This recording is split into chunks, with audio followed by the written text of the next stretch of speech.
Hey everyone, today we're going to be looking at 5 of the best free apps to download on your phones when cruising in Asia.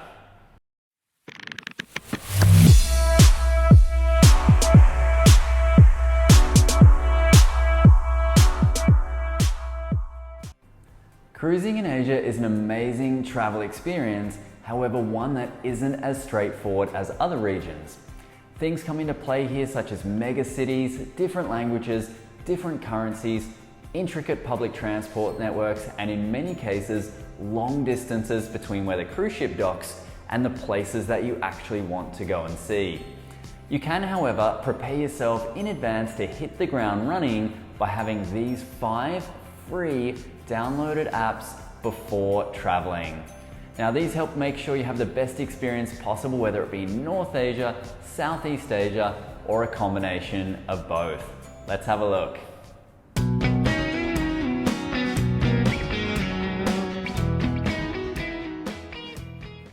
So if you plan on traveling independently in some of these ports, particularly in Southeast Asia, Grab is an absolute essential. Now, if you're not familiar with it, think of it sort of like the Uber of this part of the world. It's a fantastic ride-sharing app that's cheap and easy to use. And the great thing about it, you can actually pay with cash too, so you don't need to link a credit card. This is really great when you're sharing transport with other people and you just want to split the payment easily with cash that you've got on hand. Now, just like Uber, you do need a regular internet connection whilst in port to be able to use Grab. But even if that means picking up a temporary SIM card in the countries you're traveling to, then I think it's absolutely worth it. Now, why this will come in handy is that when you're looking for transport, particularly from Southeast Asian ports, places like Thailand and Vietnam, for example, where cash is king and there really isn't much fare tracking with these transport options, the prices that can be quoted by taxi drivers will often be wildly inflated. The drivers will frequently try to charge a fee that isn't exactly fair and reasonable as a rate for where you're going to. Now, like Uber, Grab sets the price in advance and it's shown on both the drivers' and riders' phone apps before the ride starts, so the price is regulated fairly, and also importantly, you don't have to go through the hassle of negotiating with the driver, particularly when you don't know what the actual price should be. I've also many times even negotiated with actual taxi driver fares based on what the Grab prices are. I'll arrive at a port and a taxi driver might try to quote a set fare price for a certain distance. I'll hold up my phone, show the driver what I can get a Grab fare to take me for, and then he or she will settle for that price rather than wildly inflated price. All you need to do is download the free app, but just remember you do need a regular internet connection in port to be able to use it. But once you have it, you simply type in where you wish to go, and similar to Uber, it'll show you the fare price and estimated distance and trip time, and then you just hit the request ride if you're happy with that, and then you'll be all good to go.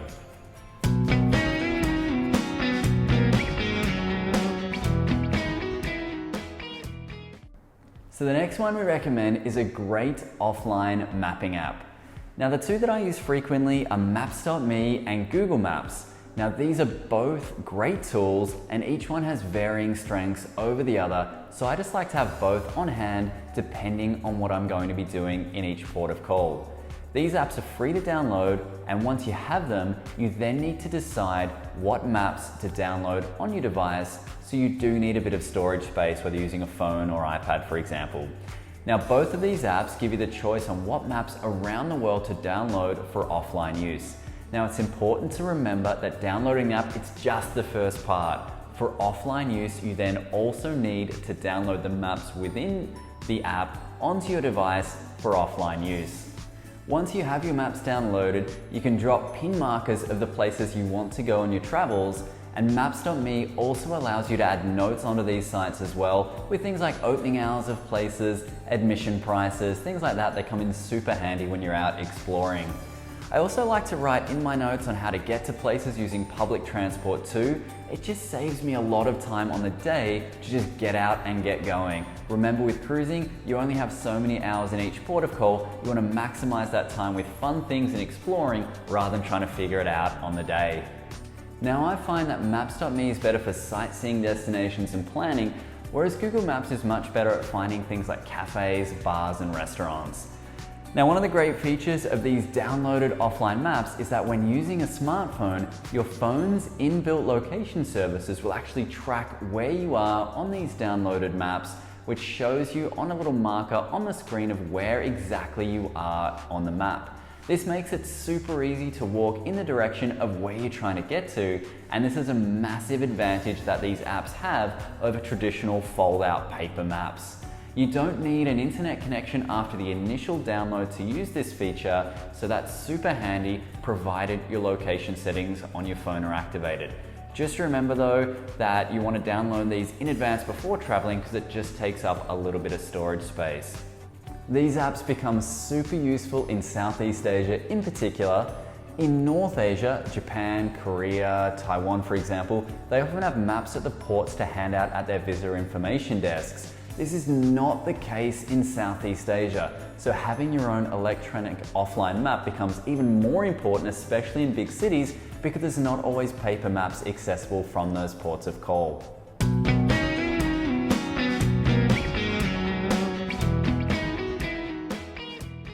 Alrighty, next up is a language translator. Now, while there are many different apps available to do this, my preferred option is Google Translate.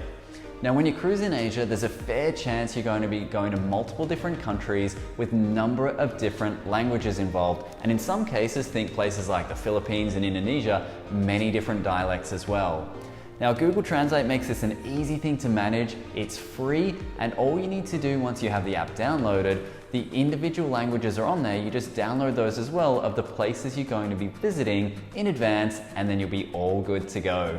Now, Google Translate has the basic offline functions, being able to type something in your native language and then it'll automatically translate into the local language of where you are in the world. Now, that's very handy when showing things to taxi drivers or asking help for directions on the street of where you're trying to get to. Now, if you do happen to have an internet connection when you travel out in the ports of call, then that allows you to simply speak into the app on your phone and it'll translate it and speak it back out in the local language to the person you're talking to. So whether you go for Google Translate or another translator app, just remember to download the languages that you'll need before traveling from home with your internet connection before you head out on your cruise. Pretty similar to the mapping apps as well.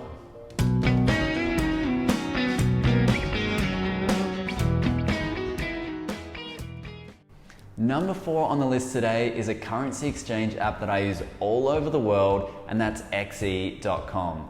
Now, this might seem a bit of a surprise on this list today, but it's a really great resource when traveling throughout Asia, and it's another one of those apps, however, that does require a regular internet connection to use consistently, but it's a really handy one to have. Now, how it works is that you can type in any currency in the world and it will give you a live market exchange rate with the currency you're most familiar with. This comes in incredibly handy in Asia because across the course of a cruise, you might be dealing with Japanese yen, Thai baht, Vietnamese dong, and Indonesian rupiah, just to name a few. Now, one day you might be in Thailand where $1 is equal to just over 30 Thai baht, and then the very next day you could be in Vietnam where that same $1 is equal to around 23,000 Vietnamese dong. Now, this can be a little bit hard to keep track of, especially on the spot if you're negotiating with things like taxi drivers or haggling in a local market, so that's where this app comes in super handy. Now, just a tip, if you're not going to be having regular internet connection in port, what you can do with the app is look up the currencies as close to the day as you're going to be in port as possible, find the comparison and take a screenshot on your phone. Now, they're not going to change drastically day to day that much, these exchange rates, so while you won't have the exact rates on the day, such as knowing that 400 Japanese yen is, say, $3.60 US, just having an idea of what $1 will get you will at least get you off to a good start. It's always good to have one of these currency converters on hand when cruising in Asia.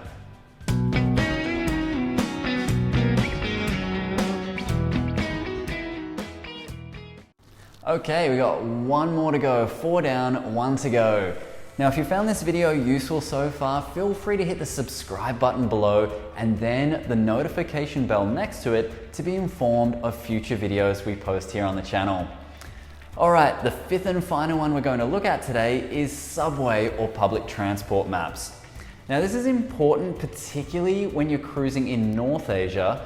Big cities like Shanghai, Hong Kong, Seoul, Tokyo, and many more have fantastic, affordable public transport systems, whether that be the subways or above ground trains. Now you can plan in advance on how to use these and what routes to take by downloading free apps of these train maps in advance. Right now I have on my phone 15 different Asia subway maps downloaded, all of which were for free. Now you can really plan out your transport routes to create a cost-efficient travel this way, and then you can use these in combination with your mapping app we spoke about earlier by dropping pins on those mapping apps of the public transport stops and giving them a specific color that reminds you that they are public transport options. These public transport maps are free, they take up very little storage space on your phones, and you don't need an internet connection when they're already downloaded on your device. So while Grab is super handy in somewhere like Southeast Asia, in North Asia in particular, also places like Singapore and Bangkok, these subway maps will come in incredibly handy.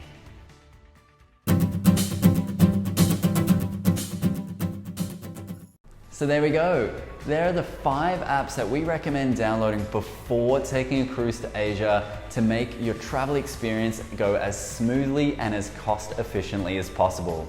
Now, if you have any questions, feel free to drop them in the comment section below and I'll get back to you with assistance as soon as I possibly can. Technology can be sometimes tricky, so we want to make sure that you understand it all to make the most of it. Also, if you've got any other apps that you like to use, let us know in the comments below and we'd love to have a chat about them. Thanks for watching everyone, and we'll see you next time.